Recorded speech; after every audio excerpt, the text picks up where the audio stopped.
വലിയ വേട്ടയാണ് ഡി.കെ. ശിവകുമാറിന്റെ നേതൃത്വത്തിൽ കഴിഞ്ഞ ദിവസം കർണാടകയിൽ നടന്നത്. 12 JDS നേതാക്കളെ കോൺഗ്രസിൽ എത്തിച്ചിരിക്കുകയാണ് ഡി.കെ. ശിവകുമാർ. അടുത്ത നിയമസഭാ തെരഞ്ഞെടുപ്പിൽ വീണ്ടും കോൺഗ്രസ് സർക്കാർ ഉണ്ടാക്കുക എന്ന ലക്ഷ്യമിട്ടാണ് ശിവകുമാറിന്റെ ഈ നീക്കം എന്നതാണ് വിശേഷിപ്പിക്കപ്പെടുന്നത്.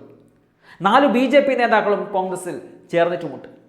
ദേവഗൗഡ കുടുംബത്തിന്റെ 2 വശങ്ങളും നമ്മൾ കണ്ടതാണ്. 2028 തെരഞ്ഞെടുപ്പിൽ ഹാസനിലെ 7 നിയോജക മണ്ഡലങ്ങളിലും നമ്മൾ വിജയിക്കും എന്നുള്ള ഉറപ്പാണ് ഡി.കെ. നൽകിയത്. ഹാസൻ ജില്ലയിൽ 7 നിയോജക മണ്ഡലങ്ങളാണുള്ളത്. ഇതിൽ ഒരു മണ്ഡലത്തിൽ മാത്രമാണ് 2023 തെരഞ്ഞെടുപ്പിൽ കോൺഗ്രസിന് വിജയിക്കാൻ സാധിച്ചിട്ടുള്ളത്. ബാക്കിയുള്ള സീറ്റുകളിൽ 4 JDS-ഉം 2 BJP-യുമാണ് വിജയിച്ചത്. ഇനി JDS BJP സഖ്യം അവിടെ വിജയിക്കില്ലെന്ന് ഡി.കെ. ശിവകുമാർ തറപ്പിച്ച് പറയുകയാണ്. മാത്രമല്ല കൂടുതൽ JDS നേതാക്കളെ പാർട്ടിയിൽ എത്തിക്കുവാനുള്ള നീക്കങ്ങളും ഡി.കെ.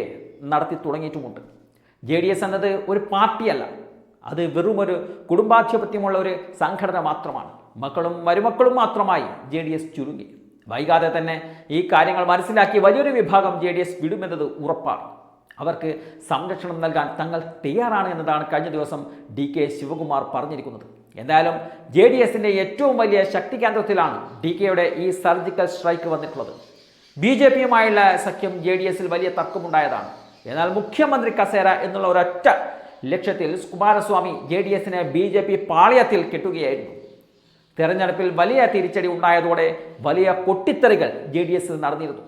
ന്യൂനപക്ഷ വിഭാഗത്തിൽ വരുന്ന വലിയൊരു വിഭാഗം നേതാക്കൾ JDS വിട്ട് കോൺഗ്രസിലേക്ക് കടന്നു വന്നിരുന്നു. അത്തരം നീക്കത്തിൻ്റെ ഭാഗമായിട്ടാണ് ഇപ്പോഴത്തെ ഈ സർജിക്കൽ സ്ട്രൈക്ക് ഡി.കെ. നടത്തുന്നത്. ഹാസൻ ജില്ല പിടിച്ചെടുത്താൽ JDS തീർന്നു എന്നതാണ് പറയപ്പെടുന്നത്. അതാണ് ഡി.കെ. ഇപ്പോൾ പിടിച്ചെടുത്തിരിക്കുന്നത്.